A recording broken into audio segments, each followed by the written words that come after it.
A cold, unseasonable rain poured down on the streets of Maplewood, a small town in Ohio.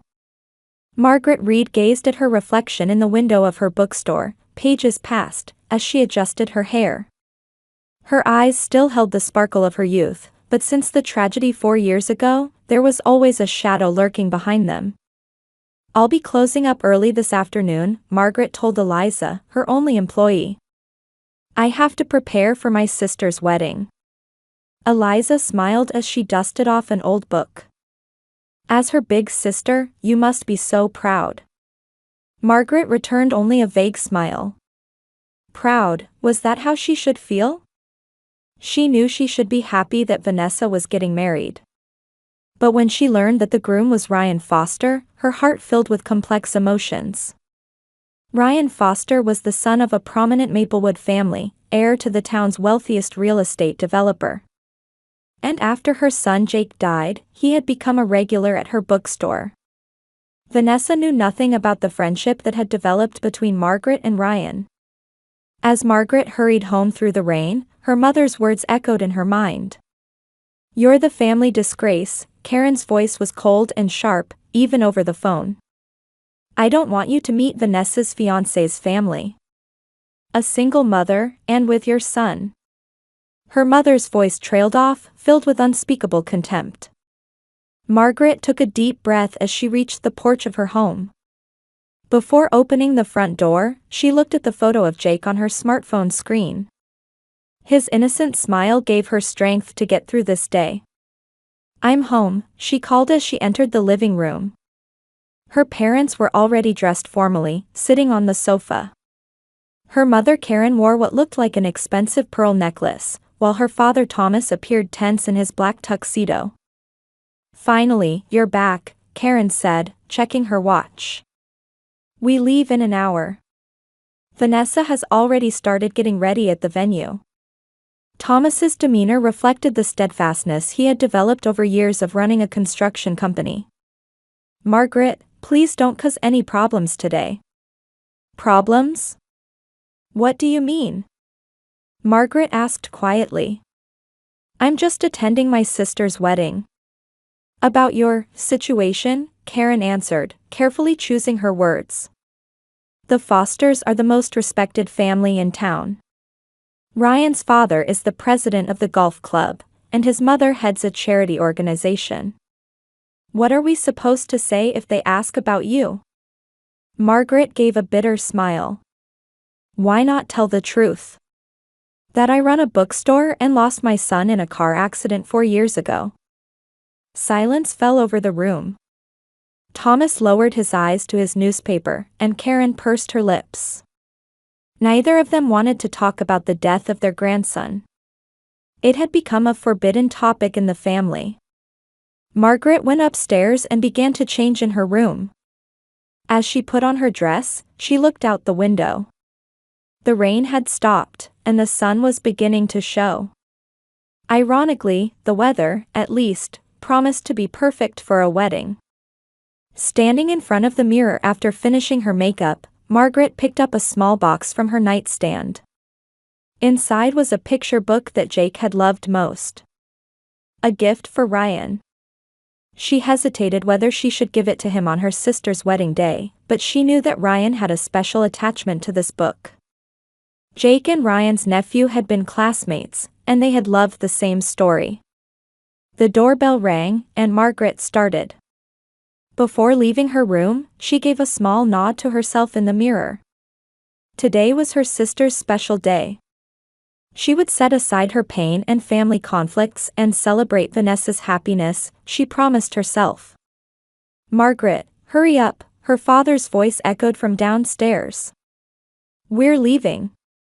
Taking a deep breath, Margaret started down the stairs. The clock showed noon, and the Reed family car was driving towards the outskirts of Maplewood. A heavy silence filled the car, and Margaret, gazing at the passing scenery through the window, felt that her presence was unwanted by her family. "We'll reach the venue in an hour," Karen said from the passenger seat. Her hairstyle was perfectly arranged, her expensive dress impeccably beautiful without a single wrinkle. Until then, let's avoid conversation as much as possible. Especially when the foster family is around. Margaret held back a sigh. I understand, Mother. I'll pretend to be invisible. Thomas in the driver's seat cleared his throat irritably. There's no need for sarcasm. Let's work together as a family today. As a family, those words stabbed Margaret's heart.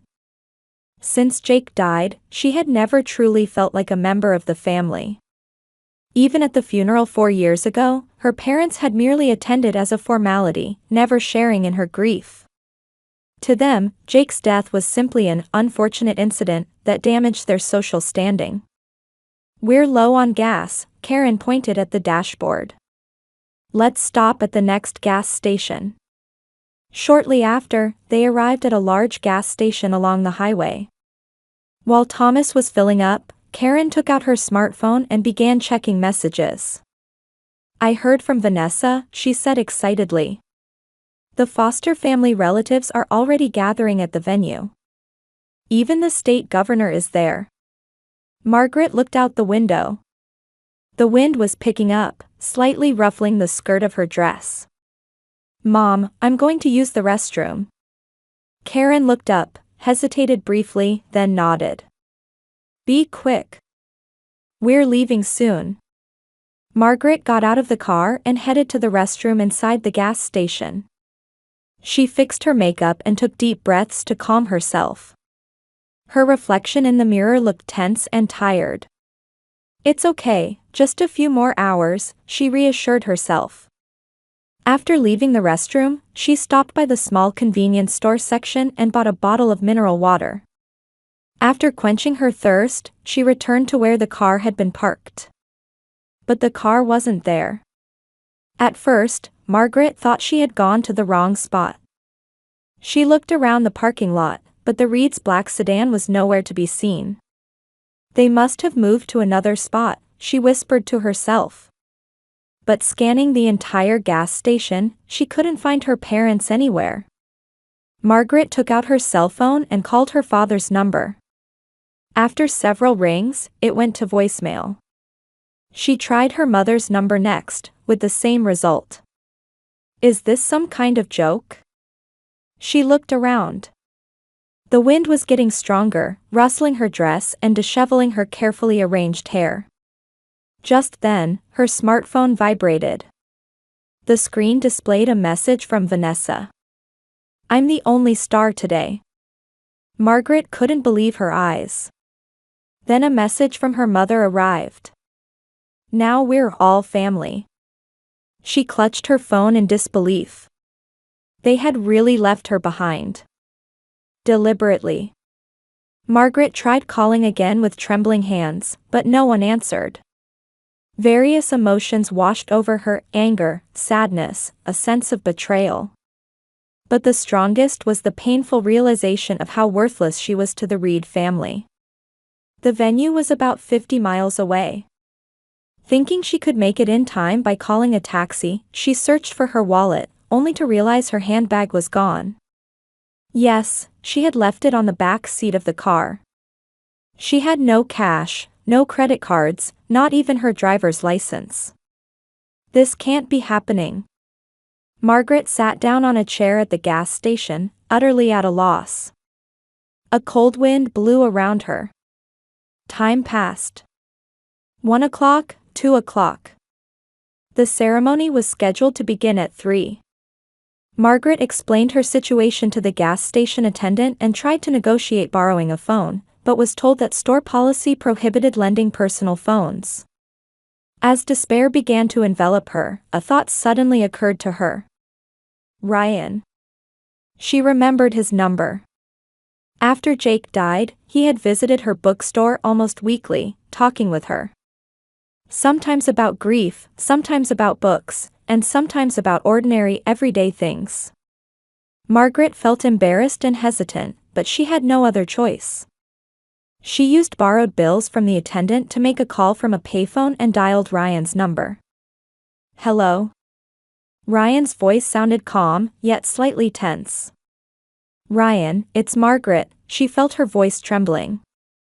I'm really sorry, but I'm in trouble. Margaret? What's wrong? Haven't you arrived at the venue yet? Well, she hesitated about how to explain. My family, they left me behind. I'm at the Shell gas station along Highway 12. My wallet's in the car, so I can't even call a taxi. There was a moment of silence on the other end. They did what? Ryan's voice suddenly sharpened. Left you behind? On purpose. I got a message. They thought it would be better if I wasn't there. After another silence, Ryan's voice returned, now filled with anger. Don't move. I'm coming right now. I'll be there in 30 minutes. Margaret uttered words of thanks, but Ryan had already hung up. She sat on a bench next to the payphone and waited. In the distance, dark clouds were approaching, changing shape. Margaret never imagined her life would become so lonely. Jake's smile flashed in her mind, and she quietly shed tears. When a silver sports car glided into the gas station, Margaret had been waiting for over 30 minutes. Ryan's expression as he stepped out of the car was filled with more anger than she had ever seen. His normally calm, smiling face now bore the mark of deep rage. Margaret. He rushed over and placed his hands on her shoulders. Are you all right? Margaret smiled weakly. Thank you, Ryan. For coming all this way. What are you talking about? It's only natural, he looked around. I can't believe this happened. They got into the car and headed toward the venue. The car was filled with a heavy silence, but it was completely different from the silence she had experienced with her family earlier. Ryan's anger was too deep for words, and Margaret wondered if she should try to calm him down. Please don't say anything to Vanessa, she finally said quietly. Today is her special day. Ryan gripped the steering wheel tightly with one hand. She was involved too, wasn't she? You said she sent you a message. Yes, but... Margaret gazed out the window. My relationship with my sister is complicated. Vanessa might just be strongly influenced by our parents' values. That's no excuse, Ryan's voice was cold. I love Vanessa. That's why I can't believe she would participate in something so cruel. Margaret studied Ryan's profile. His strong jawline, determined eyes, the way he faced forward with confidence. He had been her support after Jake died. He visited her bookstore, sometimes staying after closing to talk with her. Maybe her guilt was why she never told her sister about their relationship. Ryan, actually. Margaret said in a small voice. I brought a present for you. He glanced at her for a moment. A present. Margaret pulled out a small paper bag. Miraculously, it was the only thing she had carried with her when she went to the restroom. It's a memento of Jake. The picture book he loved most. The one your nephew liked too. Ryan's expression softened. When they stopped at a red light at the next intersection, he took the bag and pulled out the book. The Boy Who Counted Stars, an old picture book, but beautifully preserved. I remember. His voice trembled. Jake and my nephew Michael used to read this together. They were in the same class, Margaret smiled. Both loved astronomy. Ryan turned the pages and found Jake's name written on the first page. Underneath, in childish handwriting, it said, "Stars are my friends." Margaret. Ryan was at a loss for words. Thank you so much. You're important to me, Ryan, she said quietly. So please don't ruin the wedding over what happened today. I'll be fine. Ryan carefully put the book back in its bag and resumed driving. No, you're not fine. And neither am I. This isn't just a mean prank. This is... He searched for words. This is something that can't be forgiven as a human being. When they arrived at the venue, many luxury cars were parked in the lot. Margaret spotted the Reed family car. Her chest tightened. The entrance to the venue was beautifully decorated with flowers, and elegant music was playing. As they opened the door, they were immediately greeted by the venue coordinator. Mr. Foster. A young woman rushed over. Everyone's waiting. The ceremony begins in 30 minutes. Thank you, Jessica, Ryan answered in a composed voice. This is Margaret Reed, the bride's sister. A momentary look of confusion crossed the coordinator's face. Oh, yes. Ms. Reed. Actually. Is there a problem? Ryan's voice lowered. No, just. Jessica seemed to be choosing her words. The bride's family is already seated. They said. What did they say? Ryan's voice grew colder. Jessica apologetically replied, I was told Ms. Margaret wouldn't be coming. The family seating arrangement is. It's fine, Margaret smiled, touching her arm. I can sit somewhere in the back. No, Ryan's voice was resolute. Margaret is family. She sits in the front row. When they entered the venue, many guests had already gathered. The hall, decorated with luxurious ornaments and flowers, was truly fairy tale beautiful. Margaret spotted the Reed family. Her parents were seated in the front row, apparently enjoying conversation with those around them. Ryan took Margaret's hand and led her toward where her parents were sitting. When Karen and Thomas noticed the two of them, their expressions changed to a mixture of fear and surprise. Ryan. Karen stood up, forcing a smile. It's bad luck for the groom to see the bride before the ceremony. Yes, Karen, Ryan's voice was cold as ice. But what's in front of me right now is not the bride, but the daughter you deliberately abandoned. A corner of the venue fell silent. Thomas cleared his throat uncomfortably. What are you talking about, Ryan? He lowered his voice to avoid being overheard. Margaret, of her own will. Please don't lie, Ryan's words were like sharp blades, though he kept his voice down. I picked up Margaret from the gas station. I know about the messages she received. Just then, Vanessa appeared from another room. She was wrapped in a pure white wedding dress, truly as beautiful as a fairy tale princess. However, her expression clearly showed distress at the sight of her fiancé standing next to her sister. Ryan, her voice mixed surprise and fear. Why, with Margaret? Ryan slowly approached Vanessa. But before he reached her, a voice rose from the reception desk. We've been waiting, the receptionist said loudly. The groom, Mr. Ryan, is extremely angry. He has instructed us to cancel everything, saying, if Margaret doesn't come, there will be no wedding. The venue staff is on standby. A wave of shock spread through the venue. Guests looked at each other, and small whispers began to circulate. Members of the Foster family also stood up, clearly confused. What is the meaning of this? James Foster, Ryan's father, approached.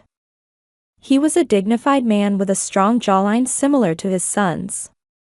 Margaret stood frozen in embarrassment and confusion. This was not what she had wanted. But Ryan stood unwavering in the center of the venue. Everyone, he began addressing the guests.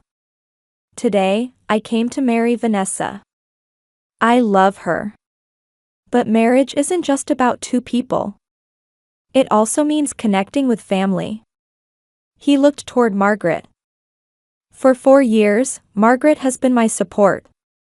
Her son Jake was in the same class as my nephew and was his best friend.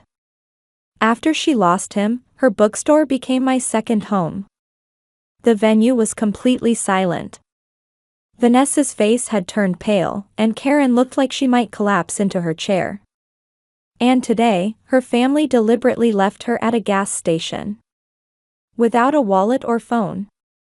Why? Because she's the family disgrace.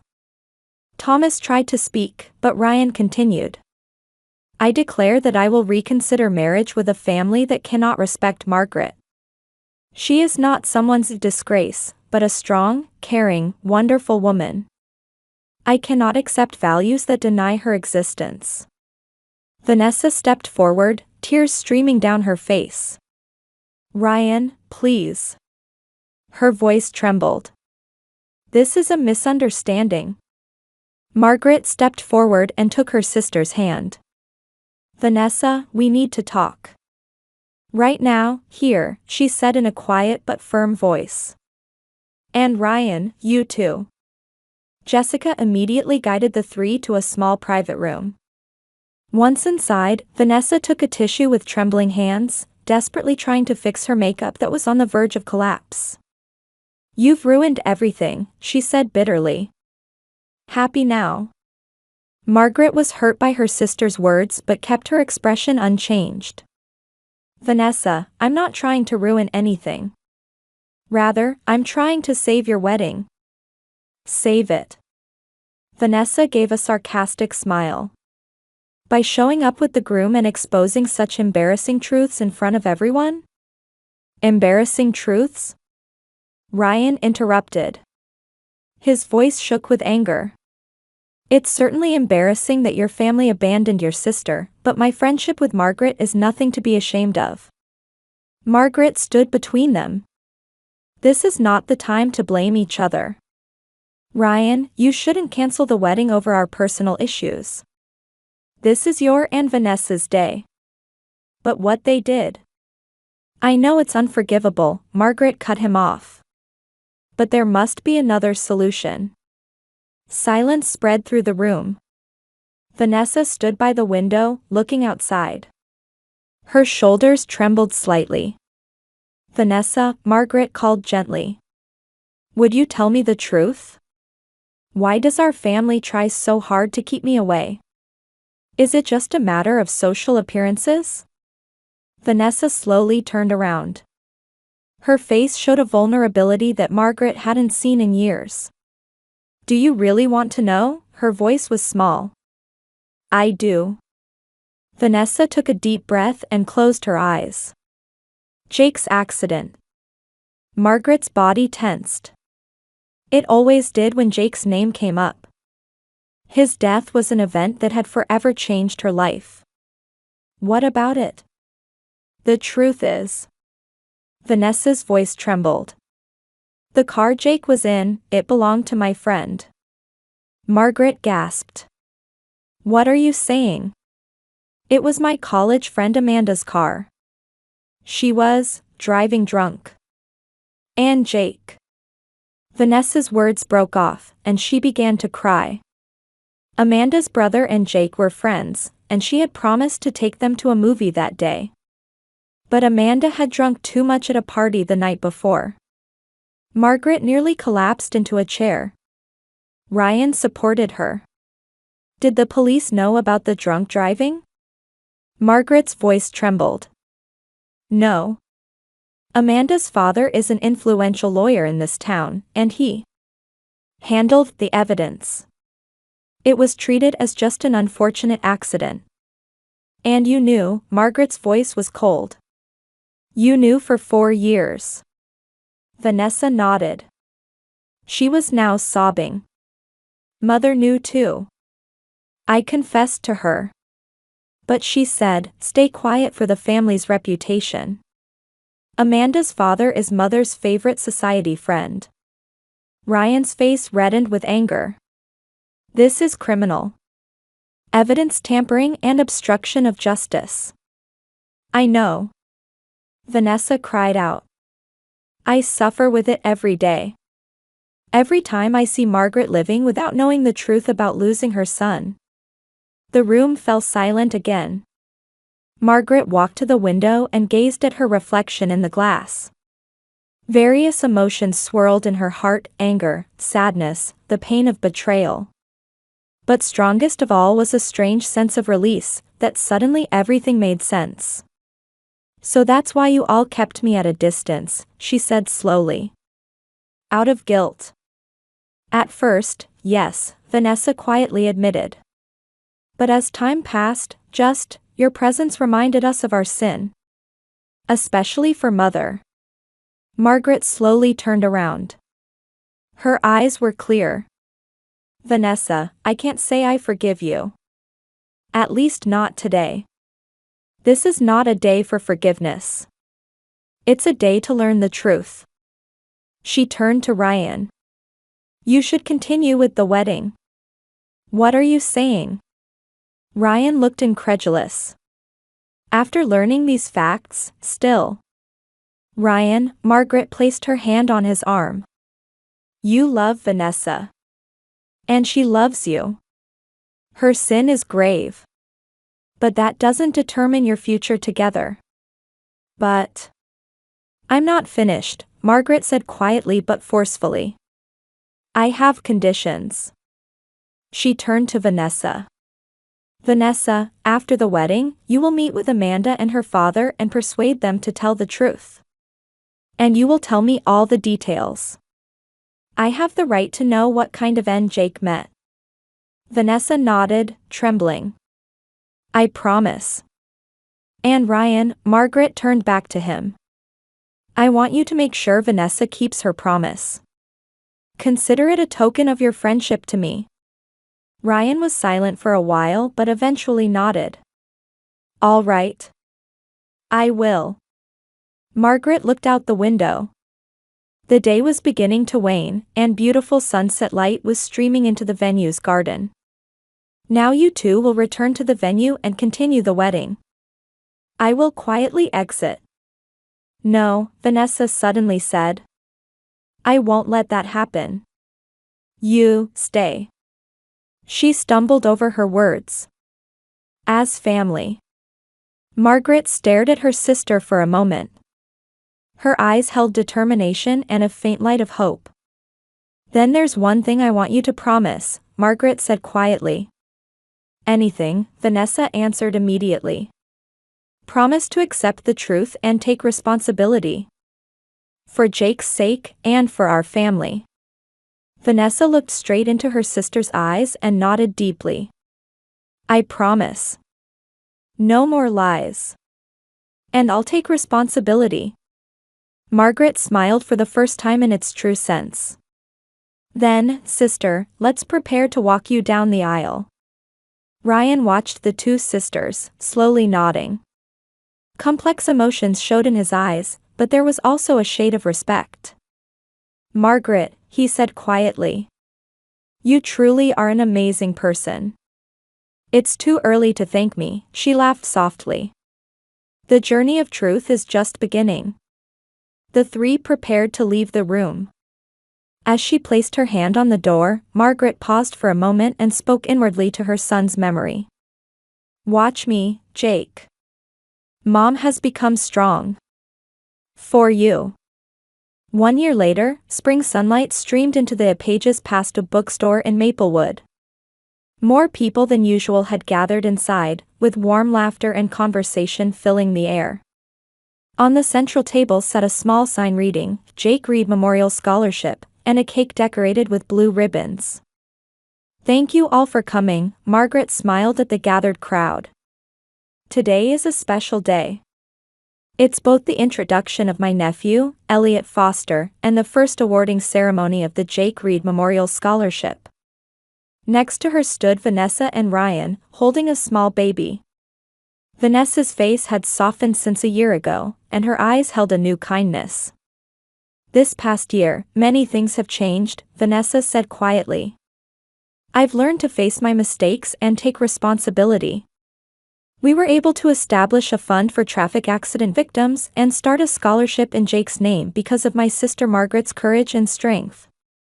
In the corner of the room, Thomas Reed stood quietly. He looked older than a year ago, but his posture showed a new humility.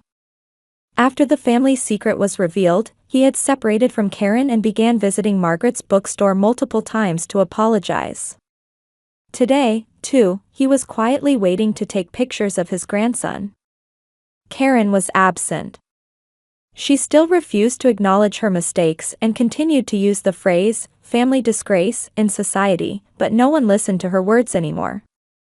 And today, we have a special announcement. Ryan stepped forward and said, "We will be opening a new children's library next to Margaret's bookstore. It will be called Jake's Stars." Warm applause erupted from the venue. Margaret's eyes filled with tears of emotion. She realized how unimaginably different her life was from a year ago. After the ceremony, as people began to leave in small groups, Margaret sat in a small reading space at the back of the bookstore. A reading club for Jake's friends had begun meeting there regularly. Today, too, several children gathered around her, looking forward to the next book. "What book will you read to us today?" a little girl asked. Margaret smiled and took "The Boy Who Counted Stars" from the shelf. "This is a very special book." Vanessa approached with baby Elliot in her arms. "May I listen too?" Margaret nodded and made room for her sister and nephew. She slowly opened the book and began to read. "Long ago, when the stars were close, there was a boy." The children's eyes sparkled, and Elliot reached out his tiny hand to touch the pages of the book. As Margaret gently held that small hand, she felt grateful for the new family she had found, bonds formed not by blood, but by honesty and love.